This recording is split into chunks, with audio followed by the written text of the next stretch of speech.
Pažljivo poslušaj sljedeću pjesmu. Pjesma se zove Patuljci.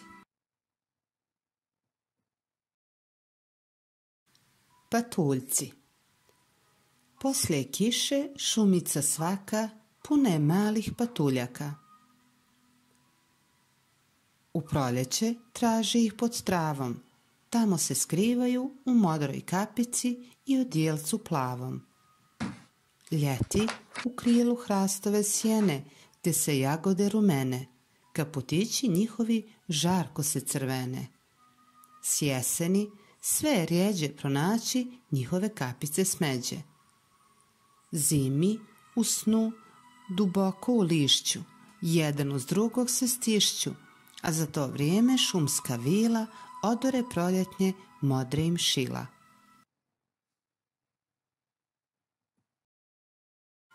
Hajde da razgovaramo o ovoj pjesmi.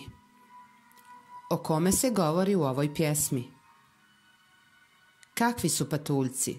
Da li su oni velika ili mala bića?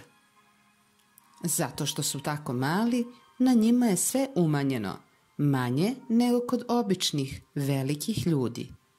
Pa je šuma u kojoj žive u stvari šumica, pa se skrivaju u kapici, pa su njihovi kaputi u stvari kaputići. Kada na ovaj način umanjimo riječi, dobijamo umanjenice. Eto, to smo danas naučili. Riječi koje svojim oblikom označavaju nešto umanjeno nazivaju se umanjenice.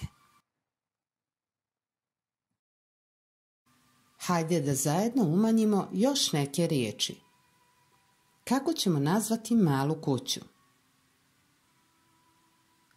Kako će glasiti umanjenica imenice cvijet?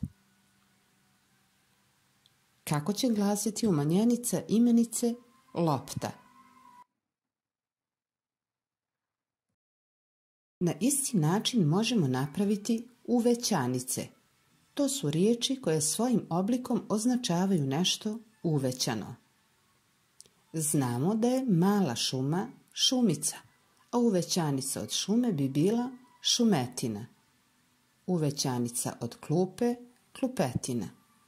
Uvećanica od imenice knjiga knjižurina. Pokušaj da pronađeš uvećanicu od sljedećih imenica: mačka, torba, ruka. Da ponovimo. Danas smo radili umanjeno i uvećano značenje riječi. Umanjenice su riječi koje svojim oblikom označavaju nešto umanjeno, a uvećanice riječi koje svojim oblikom označavaju nešto uvećano.